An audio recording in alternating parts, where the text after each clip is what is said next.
Welcome back to Let Tits Now. Late Tits Now. First Snow. First Snow. This is the game we're playing today again. Oops, I almost hit new game. Let's play it. Load game. Here we go. Here's Joe. where we were. I don't remember who voiced who. First Joe. I was Caprice. I was the main chick. I think I also voiced him. Yeah. Okay. That sounds right. The conversation is subtly interrupted by a phone going off. Apparently, Caprice's, as her hand dives into the front pocket of her hoochie, and retrieves it. Get it? Hoochie? Yeah. Wallace and I just look at each other as she wanders off a few steps to take the call. I thought she just evaporated. Unsure exactly what to do with ourselves. It only takes a few seconds before she returns. Oh, that was pretty quick. Damn, bitch. Well, sorry, guys. Gotta go. My roommates need me. I'm sticking with the voice. I don't care. Wait. Fuck you. I'll see you two around. We've got too much to discuss. Much more to discuss. You know what I mean. I don't know how to read. With that, she grabs her backpack and skips out into the winter air without another word. I thought it said ships out, like she gets sent in the package.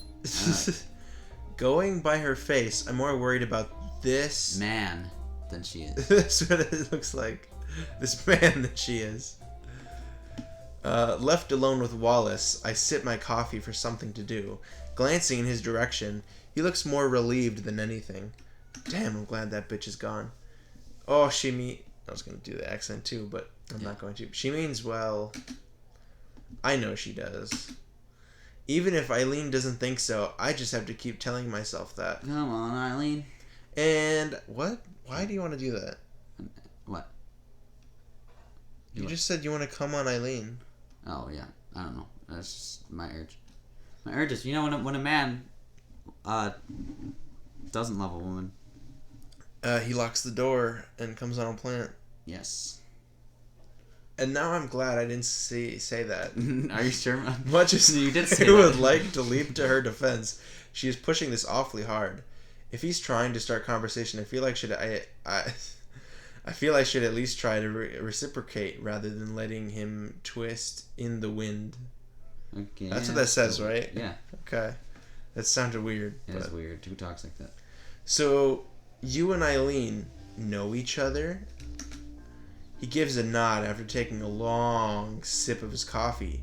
That must be so awfully bitter. What? We're friends. Met when she was a freshman in high school. Caprice saw us together and made the connection. Oh. She's filled me in on this club business. I'm going to guess you were pulled into it. Yeah. Something like that. It kind of spiraled out of control. Sorry. Wallace simply shrugs. Not the first time clubs have been pushy about scouting members. I was actually thinking the whole thing might be good for Eileen. Her single-mindedness is her best and worst trait, really. I don't want to say please put up with Eileen, but I'm having trouble working out a better way to word that. Yeah. She isn't a bad person, just a bad person. I'm sure you know someone similar.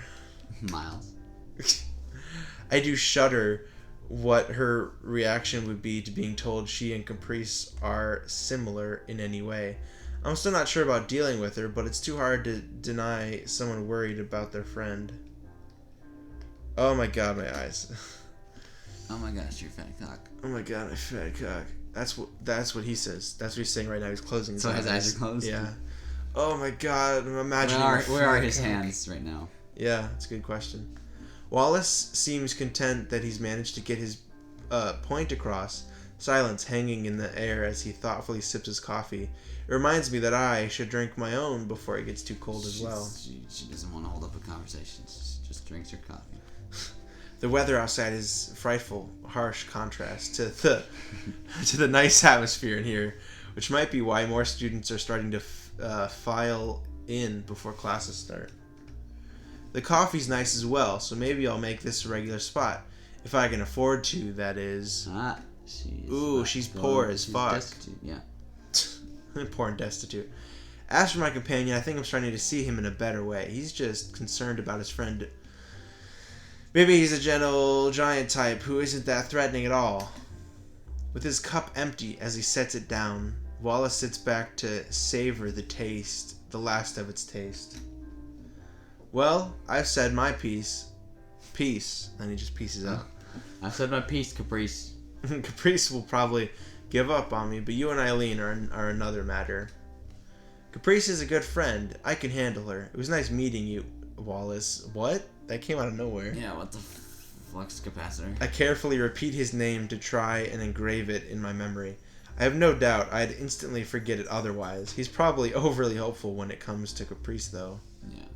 What does that mean? I don't know.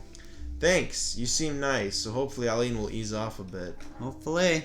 He levers himself off the chair with a grunt, taking a glance outside before grabbing his cock and hat once more. Mm-hmm. He does do that. Ooh, good luck with class. I don't like this. I don't like this scarf. I don't think it works. Yeah, probably. Oh, he turned around. Thanks, you too. And he's gone. With that, he leaves the cafe while sliding, quite literally, sliding past someone coming in, staggering through the terrible weather outside as he goes. You think it's her? Mm-hmm. Oh, no, it's not. With my next class so soon, I better finish this coffee off quickly. With that in mind, I concentrate on taking as big gulps as I can. Without looking unsightly. Yeah. Just barking. No, those are taking big gulps. It's funny how things lead to another. Though it feels like a snowball's begun to start rolling, meeting new and interesting people since I started here. At the academy. It might have taken a couple of months, but maybe I will manage to find some new friends, you little bitch. Yeah, bitch boy. Bitch boy. Whoa. That's very cool. With the weather turning worse and worse as the week went on, the library seemed as good a place as any to spend some time before having lunch. Unfortunately, it looks like I wasn't the only one who had that idea. While the library here is bigger than my previous schools, that doesn't matter much when a large portion of the students are dumped inside, are taking dumps inside. All over the bookshelves, and smearing their brown cummy there too. Oh gosh. While my first choice would have been using one of the computers, that's obviously out of the question. Worried about looking like a dork as I loiter about, I start walking slowly through the library. Thankfully, nobody pays me much attention. I know what it says. While I glance from side to side for an empty table. Or desk. You fucker. The students who are actually studying seem to be outnumbered by those gossiping with friends or catching up on sleep. Why are you sleeping in a fucking library? Yeah, right. I mean, it's a quiet place, you know? Just go home and sleep. Go home. Get out of here. What if they're like homeless and they are homeless? It's only in a far corner of the room that I catch a familiar face, albeit not necessarily a welcome one. Ooh, it's gonna be her, isn't it? Caprice. Oh. Ooh, Eileen sits hunched over a thick sex book, occasionally scribbling into a small notebook. Beside it, as her finger stops every so often on one important part or another. It's hard to tell if she's annoyed or just studying hard. I bet I'll study something hard. You know what I'm saying? That's good. I consider leaving Eileen to her studying and braving the weather outside. Before she rubs her temple, looks down mournfully at her notebook. That pose is all too familiar for any student. I feel a little bad for her. Yeah, she fell asleep so quick. Given the vending machine problems and how she wound up with Caprice stuck to her, she doesn't seem to have a very good luck. She might not be the friendliest person, but if I could help her a bit. Let me get real close to her. Oh, shit. Whoa. With Wallace's words weighing on my mind, I grimace and accept my fate as I begin walking to the otherwise empty table. She looks up and catches my eye as I come near. Wow. So I guess I'm committed to this now. She pulls out a ring. Am I Eileen? Yeah, I think it's a deep voice, right? That was a deep voice. Afternoon. My existence has been Naked. noted. I don't think that could sound any more perfunctory, but at least she isn't shooing me anymore. Showing me a lot. She's looking down at her big eyes. Yeah. Setting my bag beside my chair as I take a seat, I'll pull out my phone to check for any missed messages and switch it to silent before placing it on the table before me. Hi. Surprised you're not in the art room. I don't live there, you know. Ooh, she's a bitch. Wouldn't it be more private than here, though? I'll show you something private. It covers up her boobs. Miserable groan. She lets out a long, miserable groan as her head sinks. Into her body. Hardly difficult to work out what that means. It's you. Oh. Caprice would not stop bugging me to join her drawing for some stupid meme. What was it? I wasn't really listening. It was like Christmas scones or something. She's barely even listening to me as she tries to wave me off. Caprice is probably scurrying around campus like a little demon. Like, yeah, right. Wait, was she the one? No, it was her, the one that was possessed. She was the one that was floating around the art room. Yeah. But Caprice is probably the real demon here. Everyone's a demon. Yeah. Around campus as we speak, hoping for me to join her as a drawing partner. And I bet more than a drawing partner. Haha. Draw me like one of your French girls. What are you studying? Math. It's been fucking me in the ass, so I need to get my head around it for these stupid Gen Xer classes. Eileen barely lifts her head up from the notebook. Here, it's just like she's just like lying dead on the notebook. It's horrible. It's like flapping against the table. She speaks, looking over the table at her work. Various practice equations cover the notebook's page. I've seen that movie.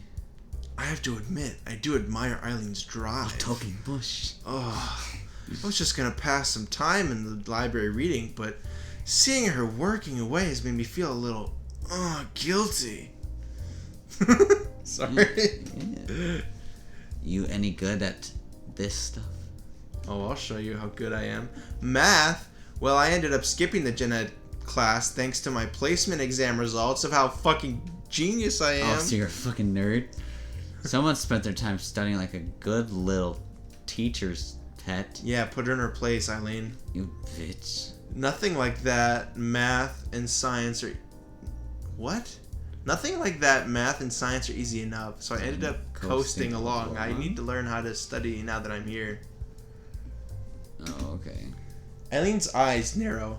Maybe she wasn't exaggerating about her skills. After having such an easy time in high school, it's easy to forget I'm the odd one out here.